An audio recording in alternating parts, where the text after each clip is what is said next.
Welcome back to the channel. Now this is a big piece of willow. We've just been away for a few days for Easter, and near where we were staying, in fact just across the little burn, there was an awful lot of trees down. So I had a word with the farmer who owned the field, and he said I could take what I wanted. So luckily I had my chainsaw in my bag, and I got chopping. Right, this is one of many which I've managed to bring home with me. I've processed a lot of the smaller ones. When I mean process, I mean I've cut them into blanks, and that's going to be the main focus of today's video. So just give me a second while I get this back off. Right, I've got a lot of pieces like this already pre-done. I've got willow and I've got ash. Now these are obviously green wood. In other words, it's freshly cut. It's still got an awful lot of moisture inside. So in its current state, it would take an awful long time to dry. What we would normally do is to seal the end grain and then just let it dry. And you would usually let it dry for 1 inch per year. So that's about 4 or 5 inches. So 4 or 5 years, maybe even 6 years to get that perfectly dry and seasoned, ready to turn. Now that's obviously an incredibly time-consuming way of gathering your wood. It saves you a lot of money, but it does take an awful long time before you can turn anything. But of course, you do have the option to kiln dry it. Now, I don't have a kiln, so we can't do that. Or we can part turn it. Now, what that means is that we're going to half turn these bowls. We're going to turn them to about 1 inch thick and let them dry that way. So that's going to be the main focus of today's video. We're going to be processing all these blanks into part turned bowls. And then we're going to separate the two batches and try 2 different drying techniques. One, we're going to do open air, just allowing it to sit in the workshop somewhere, not quite sure where, but somewhere, with separators between them to let the air flow through. And the other lot we're going to dry in a bag with their turnings. So they're kept in a kind of a moist environment and they'll dry out slower. So let's get these turned and see how it goes. Right, so we're going to start off with this ash. We're going to mount it with a worm screw. Now normally, if you were a professional turner or if you had access to a large bandsaw, it would be easier to knock off those edges so it'd be quicker to turn. Now I don't have a good enough bandsaw to be able to do that, so I'm just going to have to turn them as they are. So we'll be marking the centres, get it on the lathe, turn the outsides, and then do the inside.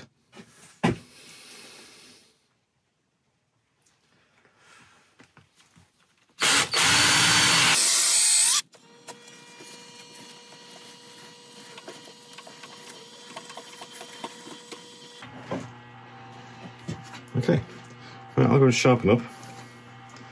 We'll get started. Okay, we're going to be using tailstock support at the start.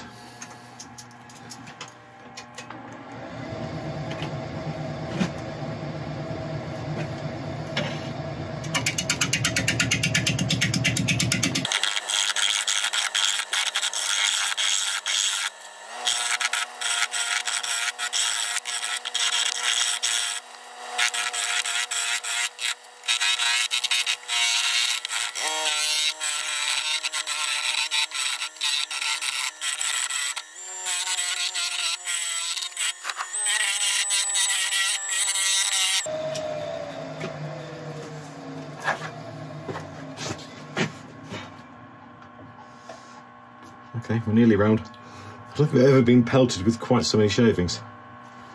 The advantage of turning green wood is that it just turns like butter. It's absolutely gorgeous to turn.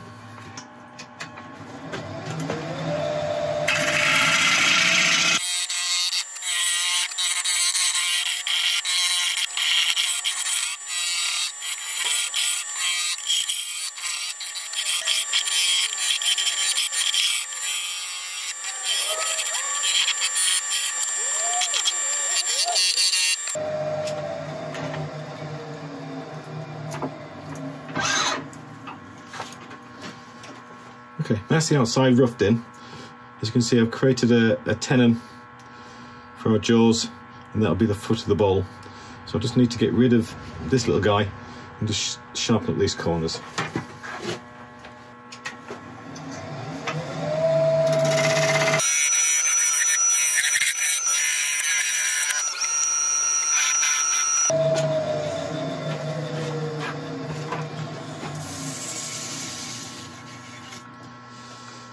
There we go, that's the outside of the first one done. Right, I think I'll just quickly turn this around and we'll do the inside, just to show you that part, and then I'll just fast forward through all the rest. Okay, we've got this turned round. I am going to bring up tail support just for the start. We'll be taking that away fairly quickly.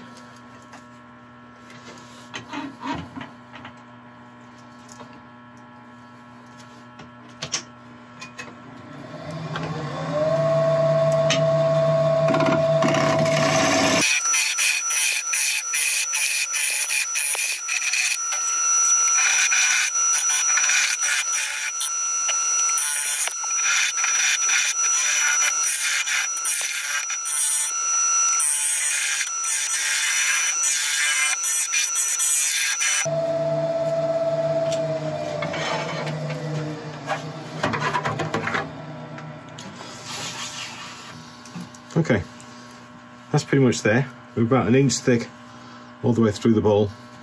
The reason why we leave it so thick is because as the bowl dries, it'll change shape, it'll become more of an oval, and that little bit of thickness will allow us to turn the bowl again and get it back to a fully round shape. So I'll just quickly sort out this edge, and then this one is done.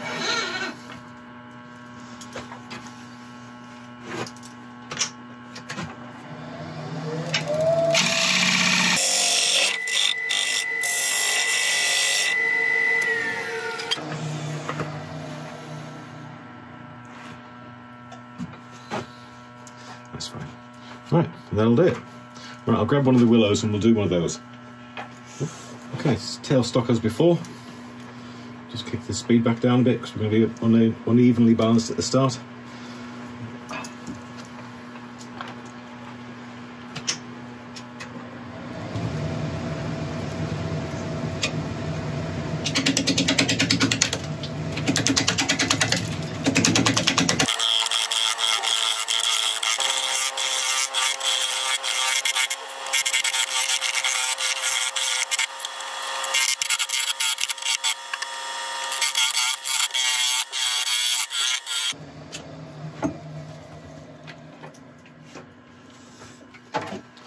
Put a glove on halfway through there because the bark was giving my hands a right belting.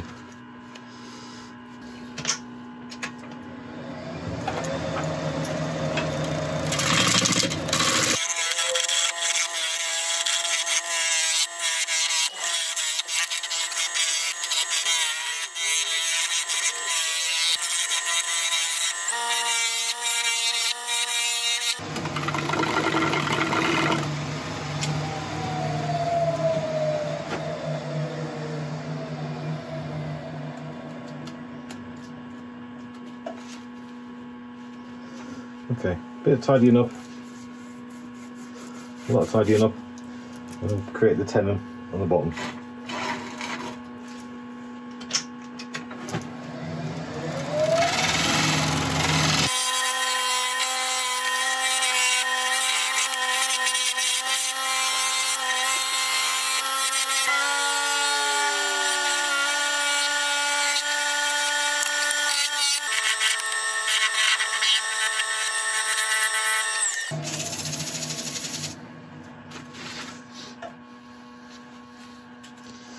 Okay, it's better. Still fluffy, but it is incredibly wet, this wood. Right, we'll turn this around and hollow out.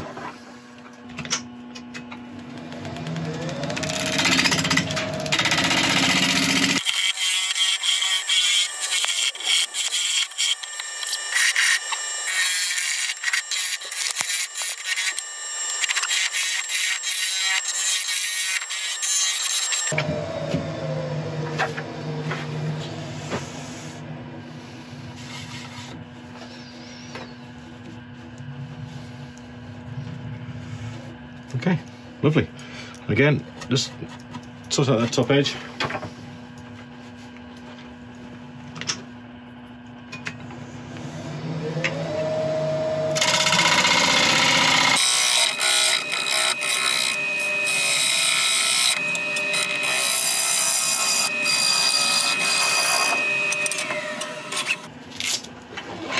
Right, so there we have 2 part turned bowls, 1 ash, 1 willow. That green, that willow's really quite nice, isn't it? When it was first cut, it was actually quite pink, but it soon went to this slightly orangey colour. Right, I'll bury these underneath all of these turnings, just so they don't dry out too quickly, and then we'll carry on with the rest.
Right, and there we have it.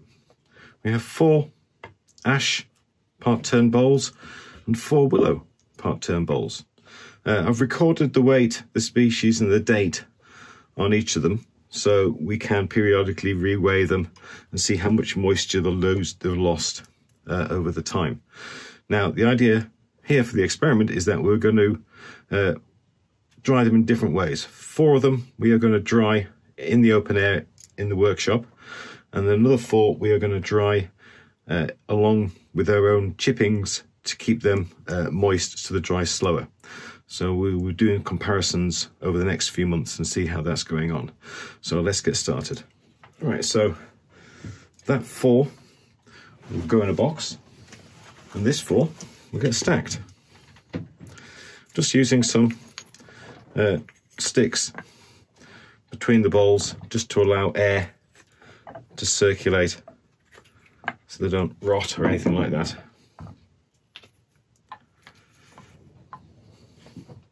Right, I shall go and put these on a shelf somewhere.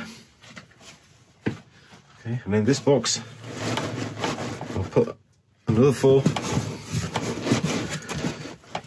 with a generous amount of shavings. And believe me, I've got plenty of shavings.